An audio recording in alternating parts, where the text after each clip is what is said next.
Para coordenar os trabalhos do painel 2, responsabilização de agentes públicos, convidamos para tomar assento à mesa o advogado Alexandre Evangelista Neto.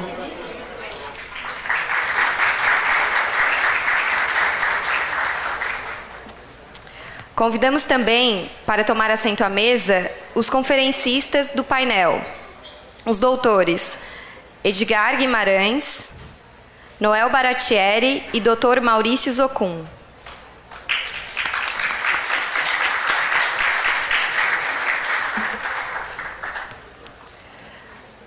Bacharel em Direito, Alexandre Evangelista Neto, bacharel em Direito pela Universidade Federal de Santa Catarina e pós-graduado em Direito Empresarial pela FESAG Unisul, atua como professor de Direito Administrativo da Unisul desde 2001 e também como advogado especialista em Direito Administrativo, com ênfase em licitações, contratos e relações com setores governamentais. Com a palavra, o advogado Alexandre Evangelista Neto.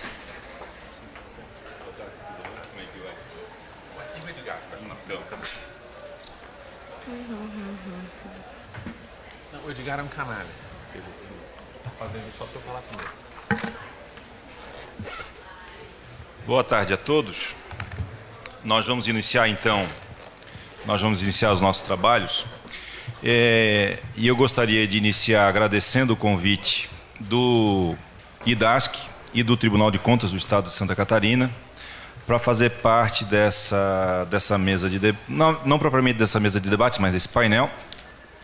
É realmente uma honra para mim fazer parte desse evento, tão destacadas cabeças falando de temas tão importantes.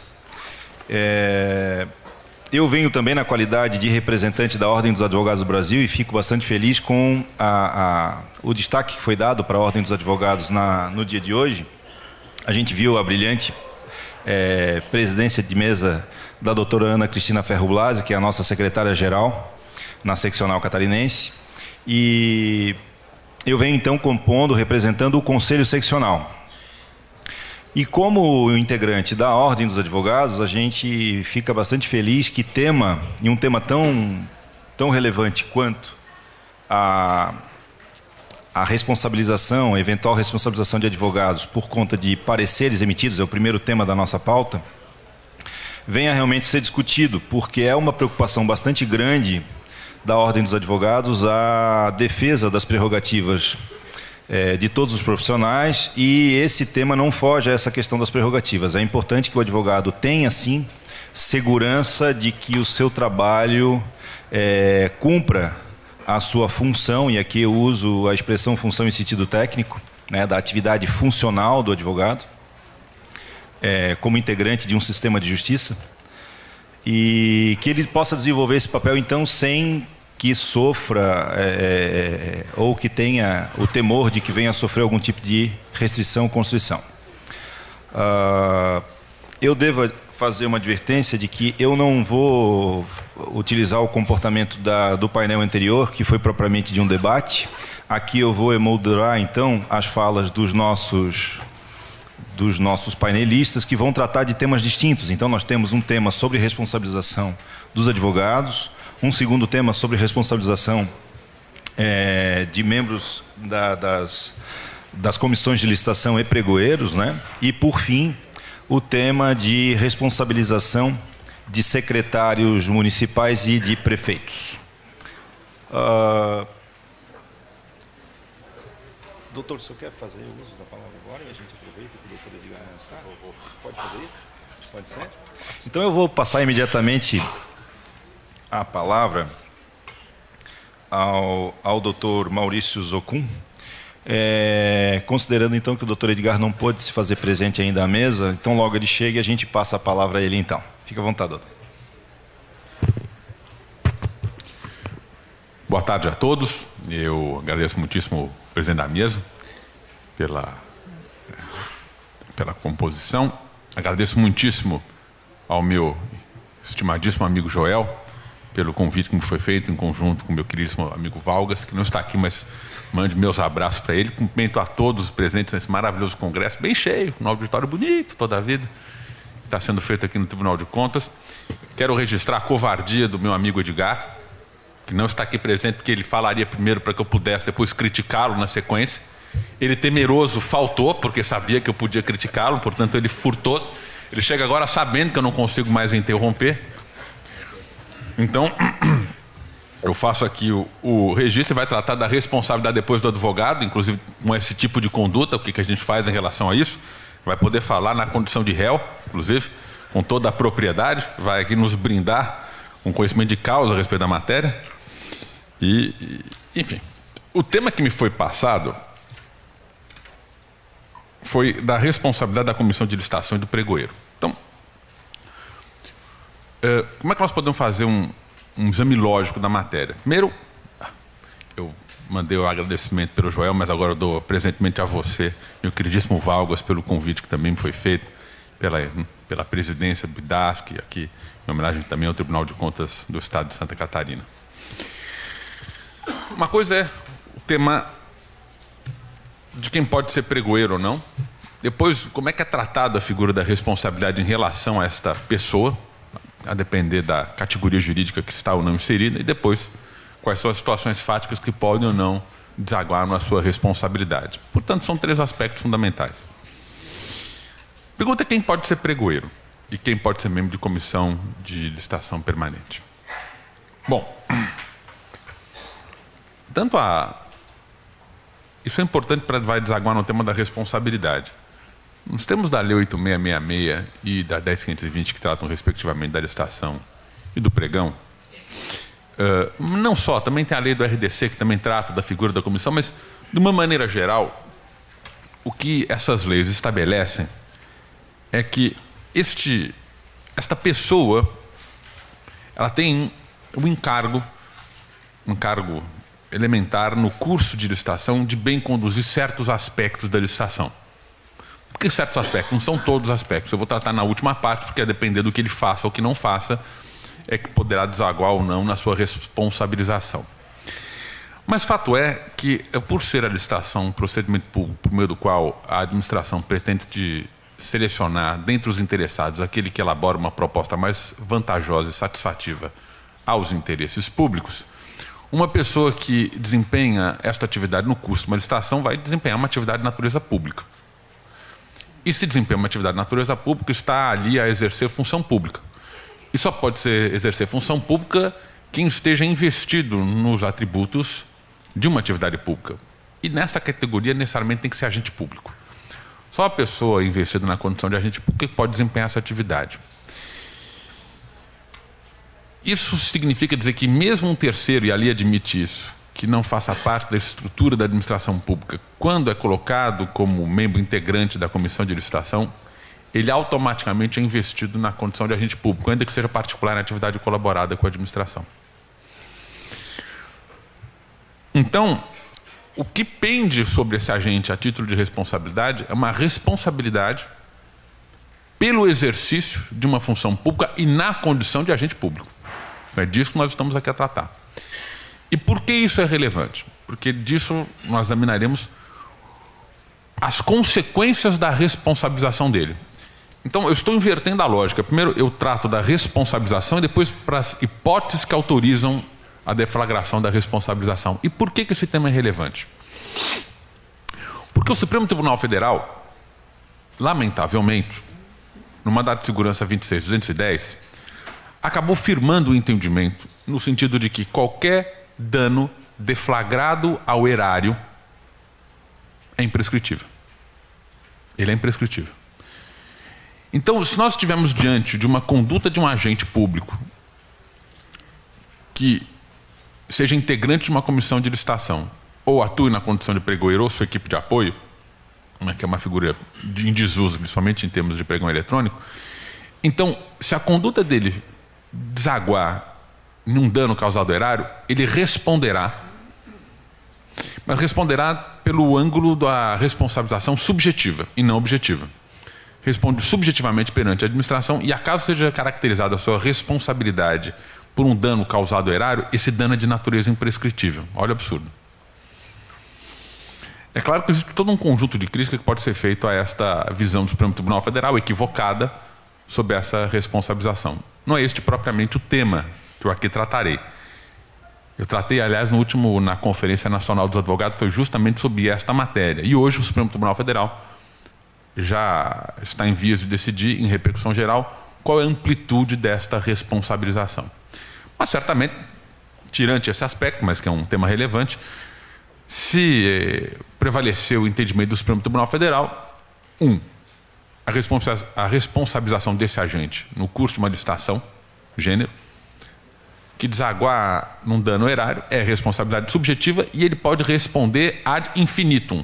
Ou seja, daqui a 300 anos, quando algum promotor, vamos pegar aqui o exemplo tão debatido, achar que por uma questão de hermenêutica, o pensamento de uma dispensa de uma licitação no passado estava equivocado e entender que houve superfaturamento, a 5ª geração daquele pregoeiro, ou a 6ª geração daquele pregoeiro, o tetaraneto daquele pregoeiro, acaso haja ainda bens daquele agente público, pode responder por um prejuízo deflagrado ao entendimento de que a responsabilização ela é imprescritível. É isso.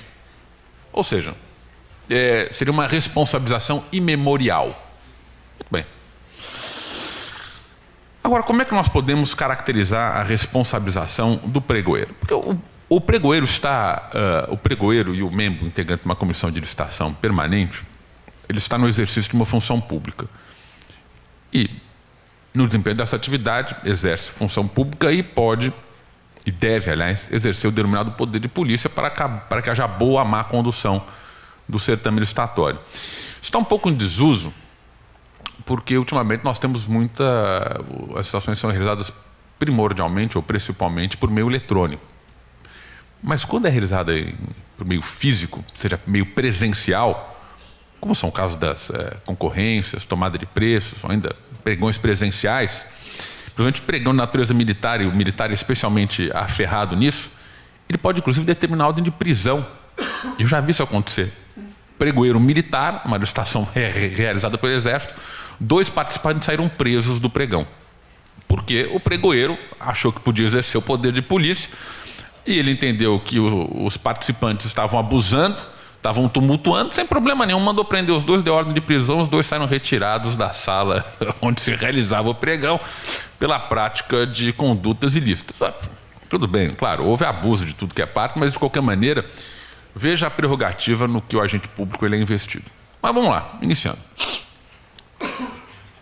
Não é o pregoeiro e não são os membros da comissão de licitação que confeccionam o edital de licitação. No edital de licitação existe a identificação do que a administração quer contratar, quanto que ela pretende pagar, qual é o custo estimado, qual é o preço razoável. Logo, o membro da comissão de licitação ou o pregoeiro recebe o objeto licitado e quanto que se pretende realizar, quanto se pretende pagar por aquele objeto e os requisitos de habilitação de maneira pronta e acabada. Ele não consegue interferir neste objeto porque não foi ele que confeccionou o edital e nem tem competência para isso.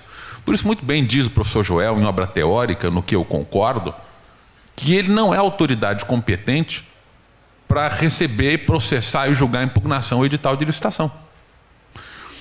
Porque isso é um dado interessante. Se ele tivesse essa competência, ele podia ser responsabilizado por licitações de natureza dirigida. Porque, em regra, quando ocorre um edital direcionado, quando há vícios no edital, a pergunta é: quem produziu o vício? Foi membro da comissão de licitação pregoeiro que tem como dever legal conduzir a licitação até o seu resultado final, que é a adjudicação e homologação do certame? A resposta é não. Quem fez o edital, que elaborou o edital de licitação, que realizou toda a fase interna, elaboração do projeto básico, executivo e até a confecção do edital e a sua divulgação, não foi o pregoeiro, tampouco membro da comissão de licitação. Portanto, ele não pode ser responsabilizado por eventuais direcionamentos ilícitos que constem do edital. O que não pode... Aí surge um outro tema. Porque como ele está no exercício de função pública, ele tem um dever de autotutela. Se ele identificar a existência de um vício no edital, ele não pode se furtar ao dever de como exerce a autotutela como agente público, identificar o vício e apontar este vício para que a autoridade competente corrija o vício. Porque senão ele aí pratica como coautoria. Se ele identifica o vício, aponta o vício, mas não procede para que haja correção do vício perante a autoridade competente, portanto, ele está consentindo com o vício ocorrido. O que deve, portanto, fazer o pregoeiro ou o membro de uma comissão de licitação quando identifica um vício no edital? Ausência, por exemplo, de projeto básico, ausência de pesquisa de preço, indicação ou indício de direcionamento. Muito embora ele não possa, juridicamente, responder impugnação do edital, muito embora o decreto federal, quando trata dessa matéria do pregão, ele diga que o pregoeiro é a autoridade competente para conhecer da impugnação, no que eu concordo com o Joel, que realmente, o professor Joel, que na realidade é um vício de legalidade, porque nem a lei 8666, nem a lei do pregão prevêem isso. O que ele tem que fazer? Não pode se furtar por força da autotutela. O que ele tem que fazer? Suspende a licitação. Suspende a sessão, suspende a licitação, encaminha para a autoridade competente para identificar, apontando o vício, identificando se há necessidade de correção. Porque senão ele peca por omissão. Ele peca por omissão e atua em conluio. E isso não pode, porque aí ele passa a ser responsabilizado. Então ele suspende e determina que a autoridade competente se manifeste a respeito disso. Porque ele não cabe rever o edital, porque ele é absolutamente incompetente para sobre ele se manifestar. O que pode acontecer, e este é um grande problema, é que se no curso do certame a comissão, os membros da comissão licitante ou pregoeiro, eles concordam e atestam como sendo vencedor a proposta com valor superior ao mercado. Portanto, teoricamente, uma proposta considerada como vencedora que caracterize sobrepreço. A pergunta é, ele responde por isso ou não? Alguns elementos. Primeiro, o sobrepreço pode estar não propriamente na realização de lance, mas pode estar no projeto básico, que identificou um preço acima do mercado. A pergunta é, se o membro da comissão de licitação ou o pregoeiro tiverem condições de identificar um vício no edital, eles têm que apontar para a correção. Mas nem sempre isso é possível. Nem sempre isso é possível. Porque às vezes a confecção do valor estimado para uma licitação depende de um conjunto de técnicas e conhecimentos que o pregoeiro não detém, que o membro da comissão de licitação não detém. Porque nem sempre ele é preparado. Um não detém conhecimento técnico. Dois, pode não ser tecnicamente habilitado para o desempenho daquela função. Porque o pregoeiro tem que fazer curso técnico específico para isso. Mas o membro da comissão de licitação não precisa de curso técnico específico para isso. Então vamos lá, me coloque eu na condição de advogado como membro de uma comissão de licitação. Recebo uma planilha de um orçamento estimado para a realização de uma obra. Pergunta, o que eu sei do orçamento está certo ou errado? Nada. Nada. Absolutamente nada. Tenho como rever a lisura do orçamento estimado, se está com sobrepreço ou não? Resposta, não consigo. Se eventualmente uma proposta que sagre vencedora está dentro do parâmetro estipulado no projeto básico. Só que vem o Tribunal de Contas e apura e assinala que ali há sobrepreço. Pergunta, eu respondo? Resposta, eu não respondo como pregoeiro nem como membro de comissão de licitação. Por quê? Porque eu não tinha conhecimento técnico para rever aquele ato, para identificar, rever e dois, para identificar o vício.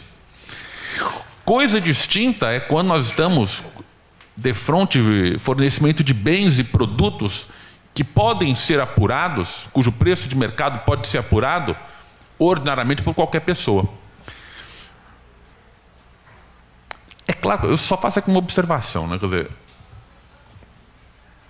deve ser o preço de mercado que a administração pública deve contratar. E aí você tem a possibilidade de identificar isso tecnicamente, né? Então você entra lá no plano federal, você vai no Comprasnet, que é o sistema identificando quanto que a administração pública fez, eu quero adquirir toner. Quanto que a administração pública já contratou nesse período para fornecimento de toner? E vem lá o preço. Então, isso não demanda qualquer espécie de conhecimento técnico específico. Mas a pergunta é, qual é o preço de mercado? Se você entrar no site, vamos imaginar, da Calunga e vai comprar o toner, custa X. Quanto é que custa para a administração, doutor Edgar? 3 vezes mais caro, 4 vezes mais caro. Por quê? Porque a administração pública é má pagadora. Paga mal, paga atrasado. Então vamos aqui que eu vou emprestar um dinheiro para o doutor Edgar. Não, vamos pensar que eu vou emprestar um dinheiro qualquer para o doutor Joel. O doutor Joel vai, antes da data de vencimento, paga. Paga, fala, olha, liguei, paguei, já caiu na conta? Já caiu. Então é muito tranquilo fazer qualquer transação com o doutor Joel, porque é um camarada adimplente, pontual, rígido.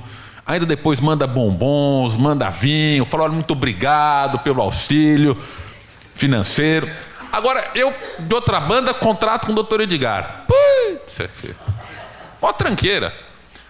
Demora para pagar, nome sujo na praça, é um inadimplente contumaz. A pergunta é, eu empresto para o doutor Joel? Nem cobro juros. Mas por que eu vou cobrar? Paga sempre, né? É adimplente, antecipa o pagamento. Olha para o professor Edgar, o que eu vejo? Calote, tá escrito na testa dele, calote, mal pagador. Como é que eu vou emprestar para o doutor Edgar? Não tem jeito. Quanto é que você quer? R$100. Juros, R$100 ao dia. Porque eu sei que ele vai demorar para pagar. Agora você olha para a administração pública. A administração pública paga na hora? Não, aí se está com dinheiro tem um problema do recebimento provisório, recebimento definitivo, que em regra nos contratos, nos editais de licitação, não está assinalado quando é que ocorre o recebimento provisório, nem o recebimento definitivo. Aí você tem que começar a fazer notificação para ver o recebimento provisório e definitivo. Aí houve o recebimento definitivo, aí vão passar o procedimento de liquidação de empenho, e aí demora um tanto para pagar, para reconhecer como uma dívida liquidada, mas sem problema. Depois de 90 dias, ele pode ainda pagar sem que seja caracterizada a inadimplência dele, que você não possa fornecer o produto. E aí imagina que você tem 2 ou 3 contratações, aí você está desgraçado, porque numa dá inadimplência você não cumpre em relação àquela, mas as outras que você tem com o mesmo órgão, como não foi caracterizada a inadimplência pontual, você é obrigado a cumprir. A pior coisa que pode haver é contratar com a administração pública. Não pode haver. Eu não chego a ser radical como o professor Joel, que diz que a pior lei do mundo é a lei 8666. Mas eu digo que a pior coisa do mundo é, às vezes, contratar com a administração pública. Então, é preço muito mais caro.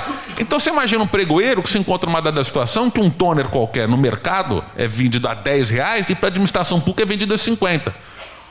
O órgão de controle que está lá em Brasília, belo e formoso, diz, poxa, mas o preço está aqui, ó, peguei no site da Calunga, está aqui o preço de mercado. Mas quanto é que é o preço de mercado? Claro, há um preço de mercado para o inadimplente. Até o inadimplente tem mercado. Mas em que categoria que está a administração pública? Eu mexo muito com isso. Medicamento, vou dar um exemplo. Medicamento no estado de São Paulo, sabe qual é o prazo de pagamento em regra? Mas que é já dito pela administração pública. 120 dias. Ou seja, eles já dizem, olha, não espere receber antes de 120 dias. Ela já diz, eu sou inadimplente. Como é que você vai vender para essa pessoa? Por qual preço? O mesmo preço para alguém que paga à vista? Um preço de mercado de natureza distinta. Então, o que deve fazer o pregoeiro? Quando ele identifica essa hipótese, ele tem que justificar o porquê que o preço é maior. E é possível que o preço seja maior. Agora, se ele não tem condições de apurar quanto efetivamente, se o preço identificado no projeto básico corresponde efetivamente ao de mercado, porque demanda um conhecimento de natureza técnica, portanto, ele não pode ser imputada qualquer espécie de responsabilidade. O mesmo tema em relação à habilitação. Se há um vício qualquer em relação à habilitação, por exemplo, a habilitação técnica, porque aí é que geralmente mora a licitação dirigida, na questão da habilitação técnica. Se não tem conhecimento para apurar se aquilo efetivamente indica a habilitação, um direcionamento, ele não tem como ser imputado qualquer espécie de responsabilidade, porque ele não atuou em conluio. E aí não há que se falar em prudência, negligência ou imperícia, porque ele não detinha conhecimento técnico para isso. Mas o problema é que assume feições um pouco mais graves. Por quê? São 3 aspectos. É claro que o membro da comissão de licitação pode consignar voto divergente para indicar que ele não concorda com a manifestação dos outros membros da comissão. Eu nunca vi isso acontecer. Geralmente é o poder de ascendência, né? Acompanha o chefe e todo mundo dança junto. Basta ver a Petrobras, né? Todo mundo acena, todo mundo dança junto. Tem voto de... A única vez que eu conheci alguém que fazia voto divergente foi o professor Celso Antônio, que ele ficou durante um tempo como membro da CESP. O primeiro voto divergente que ele fez, no seguinte ele já estava fora do membro do Conselho de Administração da época da CESP, do governo Montoro. Foi o único. Mas agora coisa interessante. É também este agente que impõe as penalidades. contra aqueles licitantes faltosos, não pela execução do contrato, mas no custo de licitação. E se depois essa penalidade é revertida? 1 minuto? É verdade. Se depois essa penalidade é revertida e aquilo causou dano, quem responde? É a administração? A administração responde objetivamente, mas depois subjetivamente ele. Então, por isso que deve ser muito bem dosado por esse agente, quando vai impor qualquer espécie de penalidade, que haja fixação da dosimetria, porque se acaso ele seja revertida essa penalidade e o particular demonstre que houve prejuízo, é ele que responde subjetivamente. E por fim, ninguém quer ser pregoeiro. Ninguém quer ser membro de comissão de licitação. Você sabe por quê? Porque tem toda espécie de responsabilidade, mas nenhum amparo do Estado. Um pregoeiro, um membro de comissão de licitação, pode praticar todos os atos com parecer jurídico, atestando a lisura da conduta por ele praticada. Mas de repente vem um membro do Ministério Público, promove uma ação e sabe onde é que ele está? Sozinho na vida. Sozinho na vida. Ninguém defende a ele. Em que pese a administração pública ter sempre dito que os atos que ele produziu nesta condição de agente público eram idôneos. Eu digo isso por experiência própria. Minha mãe foi secretária de Estado na época do Paulo Salim Maluf.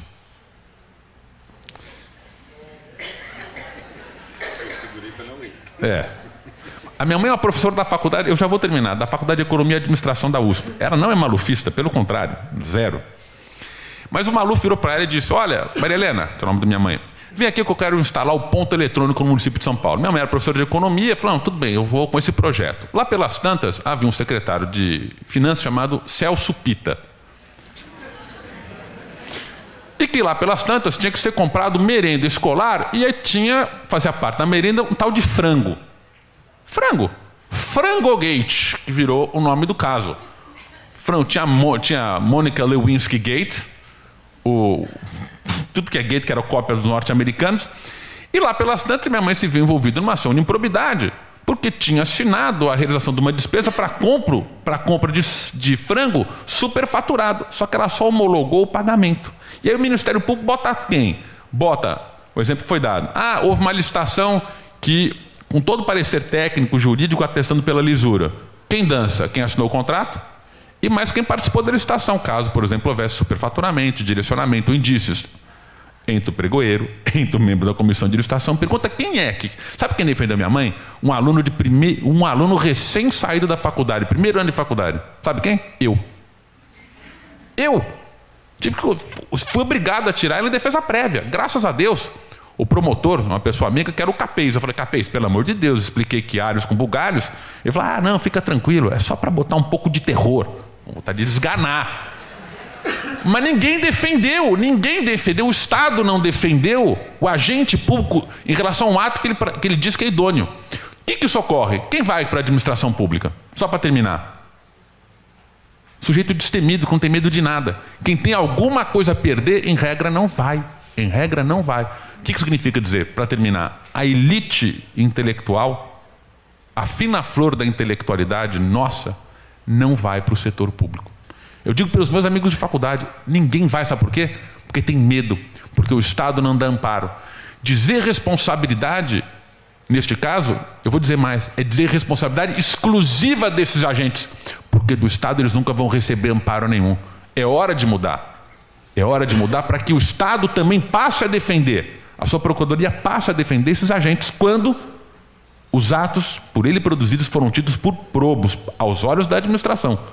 Porque aí sim nós vamos conseguir atrair um número maior de pessoas, pessoas idôneas para o desempenho dessa atividade. E aí sim, a função de pregoeiro e de comissão de membro de licitação não vai ser mais um cargo em busca de uma pessoa para ser ocupada, mas existirão pessoas à procura do cargo, que hoje não existe. Muitíssimo obrigado, senhores.